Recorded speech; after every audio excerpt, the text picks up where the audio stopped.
देश जय श्री महाकाल जय मां कामाख्या। हम गुरु कराल रुद्र तारा कौलाचार्य जी आप सभी का पुनः स्वागत करते हैं हमारे इस यूट्यूब चैनल और Instagram page Shri Guru Rudra Tara ji and महातंत्र ज्ञान के अंदर। आज का जो टॉपिक है वो है हमारा हठ योग के ऊपर, कुंडलिनी शक्ति के ऊपर और पंच महामंकार के ऊपर। आजकल अपने आप को सभी यथाकथित तांत्रिक बोलते हैं, सभी अपने आप को बोलते हैं कि हम तंत्र धारक हैं। आजकल हमने देखा है कि लोग जिनको तंत्र का तो भी नहीं पता है, अलग अलग हाथों की मुद्राएं बनाते हैं, अलग अलग प्रकार से मुद्राएं बना करके लोगों को ऐसा शो ऑफ करते हैं कि जैसे वो शक्ति के उपासक हैं या शक्ति के विषय के बारे में अपने कुछ विशेष मतलब योगदान रखते हैं या अपनी कुछ जानकारी रखते हैं। कुछ पाखंडियों को, आडंबरधारियों को हमने देखा है कि बोलते हैं कि हम सर पे हाथ रख के लोगों की सप्त चक्र की शक्ति जागृत कर देंगे, लोगों की कुंडली जागृत कर देंगे। जानते हो कुंडली जागृत कैसे होती है? तंत्र के अंदर कुंडलिनी शक्ति जागृत का क्या महत्व होता है? कुंडलिनी शक्ति साधक के कहां पे विराजित होती है? किस प्रकार से साधक अपने ब्रह्मरंध्र चक्र को क्रॉस आउट कर सकता है? और कुंडलिनी शक्ति जागरण से क्या होता है?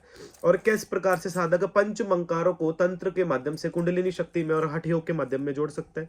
तो इस टॉपिक के ऊपर आज हम गुरु कराल रुद्र तारा कौलाचार्य जी अपने विचार प्रस्तुत करते हैं। इस वीडियो का जो पर्पज है वो मूल रूप में तंत्र की असल जानकारी आपको मुहैया करवाने से, भक्ति की असल जानकारी आपको मुहैया करवाने से, जो ना तो आपको कहीं भी इंटरनेट पे, किताबों पे और पाखी पखंडियों के द्वारा तो धर्म का वैसे ही मजाक बनाया गया, उनके द्वारा तो आपको मिल नहीं सकती है। तो आपको बताते हैं कि तंत्र के मार्ग क्या है। देखिए, तंत्र विद्या दो प्रकार से की जाती है। तंत्र के दो मार्ग होते हैं, एक होता है अष्टांग योग, दूसरा होता है विद्या। अष्टांग योग जो होता है वो उसकी अधिष्ठात्री जो देवी होती है। आपने देखा होगा कि तंत्र के अंदर दो प्रकार की देवियों की आराधना की जाती है, एक तो होते हैं डाकिनी, दूसरी होते हैं योगिनी। जो योग मार्ग की जो शक्ति होती है जिसको अष्टांग योग से जोड़ा जाता है, जो आपकी कुंडलिनी शक्ति की अधिष्ठात्री होती है, उसे योगिनी बोला जाता है। और तंत्र मार्ग की जो अधिष्ठात्री होती है, श्मशान मार्ग की, तम मार्ग की जो अधिष्ठात्री होती है, उसे डाकनी कहा जाता है। डाकनी का जो संबंध होता है आपकी ऊर्जा के अंदर विराजित जो नकारात्मक जो शक्ति होती है, जो आपकी कुंडलिनी शक्ति के अंदर विराजमान नकारात्मक ऊर्जा होती है, जो आपके चक्र भेदन करने में समस्या उत्पन्न करते हैं, उस शक्ति से होता है आपका गुस्सा, आपकी एंजाइटीनेस, आपका ग्रीडीनेस, आपका अहंकार, आपका लोभ, आपका मिथ्या, आपकी इन सब चीजों की अधिष्ठात्री जो होती है वो डाकनी होती है। और आपकी योगनी शक्ति जो होती है वो योग चक्र की अधिष्ठात्री होती है। अब आप बोलेंगे कि अब इसमें इससे जो है पंचमंकार का या योग शक्ति का प्रक्रमण या इनका जो है आपस में क्या रिलेशन है, हम बताते हैं। आपने देखा होगा कि देवी माँ काली जो होती है, इसको तंत्र की अधिष्ठात्री बोला गया है। तंत्र की में महाविद्या जो माँ काली जी होती है, ये तंत्र मार्ग की अधिष्ठात्री होती है। और काली जी के उपासक देवी भगवती का जो है हृदय ध्यानम करते हैं। आपने देवी काली जी के स्वरूप को कभी देखा होगा कि माता का चरण हमेशा इस स्थान के ऊपर होता है। और देवी के ध्यान में भी बोला जाता है कि मूल निर्वाणेश्वरी महात्रिपुर सुंदरी, अर्थात वो शक्ति जो आपके मूलाधार चक्र की अधिष्ठात्री है, उस शक्ति को मूल निर्वाणेश्वरी बोला गया है। जहां इसके शब्द में ध्यान में ये बोला गया है कि मूल निर्वाणेश्वरी अर्थात भगवती काली का जो प्रागट्य स्थान है वो आपके मूलाधार चक्र में होता है। और तारा माई जो होती है वो आपके ओंकार तत्वों में सोई होती है। जानते हो आपका मूलाधार चक्र कौन सा होता है? जो आपकी योनि होती है, योनि और आपका जो गुदा द्वार होता है उसके मध्य का जो स्थान होता है ना, उसको मूलाधार चक्र बोला जाता है। इसके ऊपर प्रेशर डाल करके जब साधक सिद्धासन मुद्रा में बैठा है, अब सिद्धासन मुद्रा जो होती है वो अष्टांग योग का एक भाग होता है। अर्थात जब आप योग को अपने साथ में जीवन में लेकर के आप तंत्र की विद्या को या मंत्रों के उच्चारण का जब जीवन में आप प्रयोग करते हो, तब जाकर के आपको इसकी प्रागट्य होती है। अब योग शक्ति में यहां जाता है अष्टांग योग। अष्टांग योग का पहला जो आसन होता है उसको बोला जाता है सिद्ध आसन।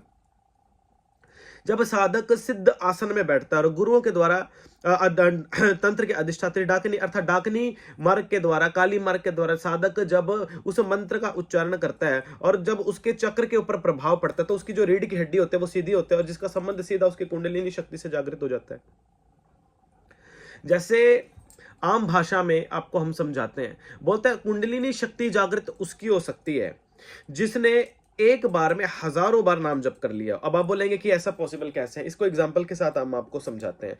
आप कभी भी अगर आप साइंस को मानते हैं तो आपने देखा होगा कि साइंस के अंदर यह बताया गया है कि हमारा दिल 1 मिनट के अंदर 72 बार धड़कता है। आप जाकर के देख लीजिए, पढ़ाई कर लीजिए, तो वहां बोलते हैं कि हमारा दिल एक बार में 72 बार धड़कता है। ठीक, और उसके ऊपर कितनी खून की बूंदें पड़ती हैं। हमारे यहाँ पे जो पहला जो बोला गया पंचमंकार में, उसको पहला बोला गया मांस। यहाँ पंचमंकारों की अगर हम बात छेड़ दें तंत्र के माध्यम से, तो वहां पहला जो आता है उसको बोला जाता है मांस।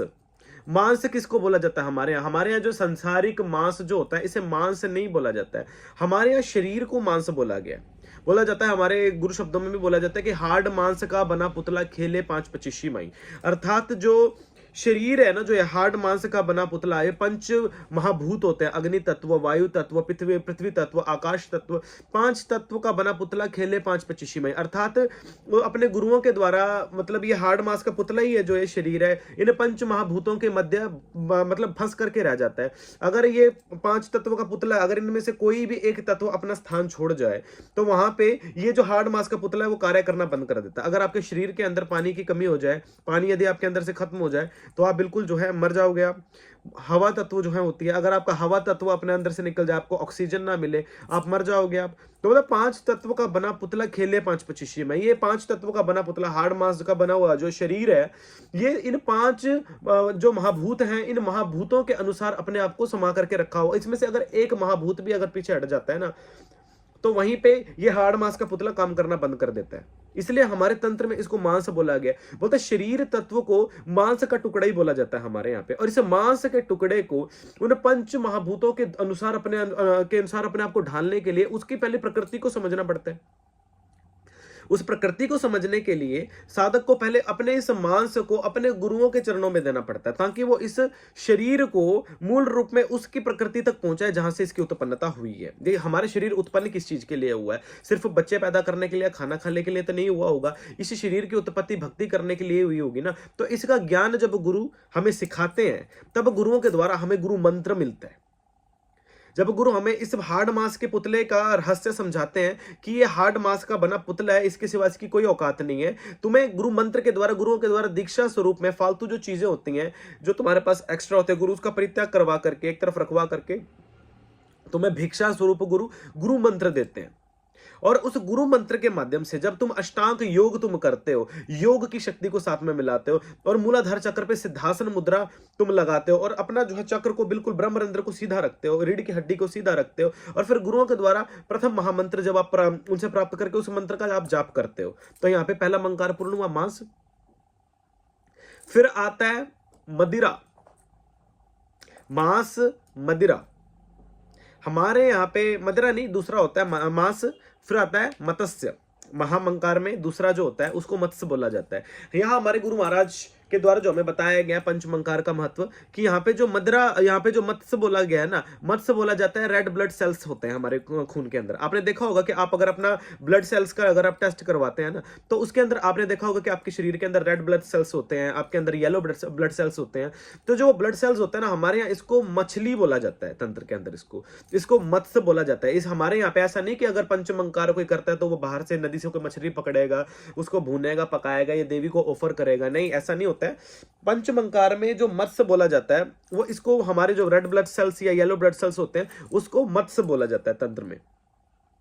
बोलते हैं जब गुरु मंत्र का तुम्हें ध्यान मिल गया, तुम्हें अपने मूलाधार चक्र, तुम्हें इस पांच तत्व के बने पुतले को तुम्हें सार्थक करने का एक मार्ग मिल गया, तो तुम्हें अपने शरीर के अंदर घूम रही उस ऊर्जा रूपी मत्स्य को अपने काबू में करना पड़ता है। अर्थात जब तुम हृदय से देवी का ध्यान करते हो, देवी माता हृदय पे क्यों पांव रखती है? कारण यही होता है, मूल निर्वाणेश्वरी महात्रिपुर सुंदरी, वो तुम्हें तुम्हारे मूलाधार चक्र से मिलवाती है मां काली, क्योंकि मूलाधार चक्र में काली सोई होती है। जब यहाँ पे देवी मां पांव रखती है, वो प्रकाशित करते कि यहां से मुझे ध्यान करना पड़ेगा। और तुम्हारे जब शरीर की जो खून की बूंदे, हमने बताया ना कि 1 मिनट के अंदर जो है 72 खून की बूंदे हम तुम्हारे दिल पे पड़ती हैं, अर्थात, और उसके अंदर जो रेड ब्लड सेल्स और येलो ब्लड सेल्स की जो संख्या होती है ना, वो लाख गुना होती है, कई लाख, सवा लाख की संख्या में एक बार में एक जब खून की बूंद तुम्हारे दिल के ऊपर पड़ती है, उसके अंदर लाख, सवा लाख की संख्या में ब्लड सेल्स होते हैं उसके अंदर, जिसको मत्स्य बोला जाता है। तो गुरु महाराज बोलते हैं कि जिस एक समय में तुम गुरु मंत्र का ध्यान करते हो, उस आनंद को प्राप्त करते हो, इस पंच तत्व के बने पुतले से मुक्ति का तुम मार्ग ढूंढते हो, वहीं जो रेड ब्लड सेल्स हैं या येलो ब्लड सेल्स है जो मत्स्य रूप में इस कोशिकाओं के अंदर प्रवाहित हो रहे, उतने ही बार तुमको ध्यान करना पड़ता है गुरुओं के द्वारा। अर्थात एक पल के अंदर आप 1 लाख गुना आप जो है गुरु मंत्र का जाप कर चुके होते हो। उस समय में जितने में एक खून की बूंद आपके जो है हृदय के ऊपर पड़ती है। बोले इतने बार तुमको उस महामंत्र का जाप उस ध्यान में करना पड़ता है। अर्थात जैसे अब आपने आंख भी घुमाई ना, इतने में कम से कम 4 से 5 बार हमारे हृदय के ऊपर खून की बूंद गिर गई होगी। और जब ये खून की बूंद गिर गई, एक बूंद के अंदर 1.25 लाख से भी ज्यादा जो है ब्लड सेल्स होते हैं, उसको जिसको मत्स्य बोला जाता है। अर्थात एक मत्स्य एक मंत्र का प्रतीक। तो आप सिर्फ मात्र 1 सेकंड के अंदर आप कम से कम 4.25 से 5.25 लाख मंत्र का जाप आप कर चुके होते हैं उस समय पे, जब आप उस महामंकार के महामत्स्य को समझ लेते हैं। जब आप, तो वो आपके हृदय के ऊपर गिरी है आपको, तो ये समझ लीजिए कि आप उस मूलाधार चक्र को जागृत करने के लिए आपको कितने बार मंत्र जाप आपको करना पड़ेगा। क्या किसी के सर पे ऐसे हाथ रख देने से किसी का मूलाधार चक्र जागृत हो सकता है? वो प्रैक्टिस कैसे चली गई? बोल रहे आपको उस महामंकार के रूप में करना पड़ेगा। फिर तीसरा आ जाता है मदिरा। मदिरा वो जो मछली समान ऊर्जा जो शरीर में घूम रही है। जब आप शराब आप पी लेते हो तो आपकी सुधि एक स्थान पे लग जाती है। अर्थात जैसे आपने शराबी को देखा होगा कि अगर वो एक बात को बोलता तो वो बोलता चला जाता है। बोलता है भक्ति का ऐसा नशा करो, या उस गुरु मंत्र का ऐसा नशा करो कि आप एक बार में लाख गुना उस मंत्र को जो है जाप कर सको। और लाखों गुना जब आप एक पल के अंदर आप लाखों गुना जब उस मंत्र का जाप करते हो तो आपको गुरुओं की कृपा मिलती है, और वो आप 1 लाख गुना आपकी कुंडलिनी शक्ति के ऊपर प्रभाव पड़ता है उसका। फिर आ जाता है मुद्रा।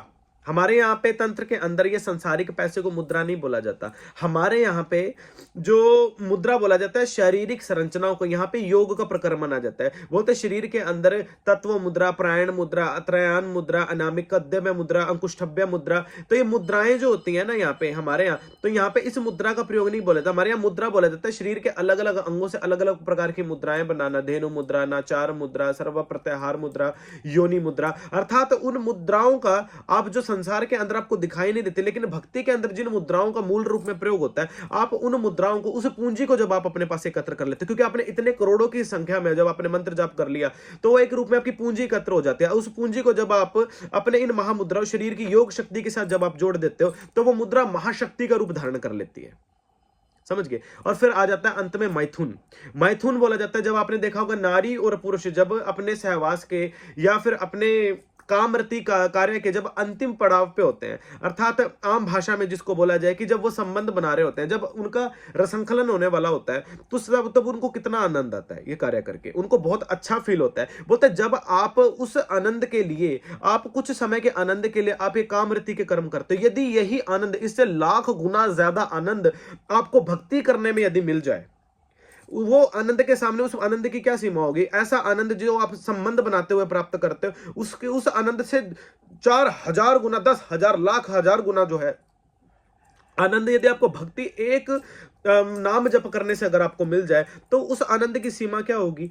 तो गुरुओं की वाणी ये बोलते हैं, हमारे पंचमंकार का कॉन्सेप्ट क्या होता है, पंचमंकार का महत्व क्या होता है कि तुम अपनी योग शक्ति के माध्यम से गुरु के द्वारा जो मंत्र तुमको मिला है उस मंत्र का आनंद तुम किस प्रकार से ले सकते हो। और अपना जो है सिद्धासन मुद्रा, परमासन मुद्रा में आप बैठ करके योग शक्ति के माध्यम से गुरुओं के द्वारा ध्यान चक्र पे, भ्रुकुटी पे ध्यान चक्र करके कुंडलिनी शक्ति को जागृत कैसे तुम कर सकते हो।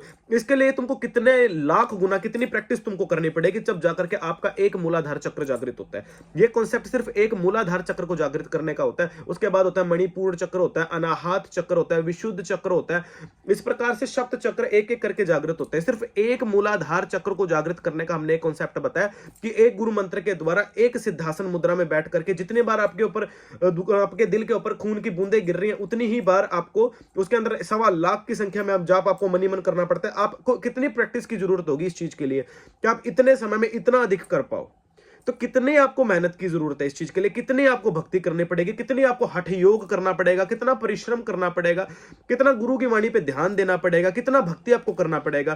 क्या किसी एक सड़े हुए इंसान के सिर पे हाथ रख देने से आपका इतना सारा भक्ति का जो कार्य है, इतना महा आनंद की प्राप्ति है, वो आपको सिर्फ किसी के हाथ रखने से प्राप्त हो जाएगी? हमने देखा कि किसी ने ऐसे किसी के सर पे हाथ रख करके ऐसा बोला कि हम सभी का कुंडलिनी जागरण कर रहे हैं। पॉसिबल ही नहीं है। जिसको कुंडलिनी जागरण हो जाए ना, वो आने वाली 7 पुश्तों का बता सकता है, जा चुकी 7 पुश्तों के बारे में जानकारी रख सकता है, भूत भविष्य वर्तमान सबकी जानकारी दे सकता है। सप्त चक्र और कुंडलिनी जागरण करने का मात्र एक माध्यम है, अष्टांग योग और हठ योग और तंत्र के द्वारा पंच महामंकार करना। वाम मार्ग, तंत्र मार्ग के अंदर ही कुंडलिनी शक्ति को जागृत किया जा सकता है, अन्यथा कोई मार्ग नहीं है भगवती को जागृत करने का। कुंडलिनी शक्ति सिर्फ सिर घुमा करके नहीं प्राप्त होती। जो लोग सिर घुमाते हैं ना, उनकी ऊर्जा उनकी कुंडलिनी में फंस के रह जाती है। जब इस ऊर्जा को वो प्राप्त करने के लिए भक्ति को, तो वो शुरू कर लेते हैं गुरु मंत्र लेके। लेकिन जब उनको सिद्धासन मुद्रा लगानी नहीं आती, तो उनकी शक्ति उनके शरीर के अंदर ऊर्जा के रूप में ऐसे प्रवाहित होनी शुरू हो जाती है, क्योंकि वो शरीर में वो चक्र का तो भेदन कर नहीं रही, वो शरीर के अंदर वाइब्रेशन करना शुरू कर देते हैं, उससे शरीर वाइब्रेट होना शुरू हो जाता है। तो लोग बोल देते हैं कि माता आनी शुरू हो गई, तो वो माता नहीं होती है, वो तुम्हारी फंसी हुई ऊर्जा होती है। जो इंसान ऐसे नाचता है ना, उसकी कुंडलिनी शक्ति कभी जागृत नहीं हुई होती। यह बात याद रखिएगा। जय श्री महाकाल, जय कामाख्या मां।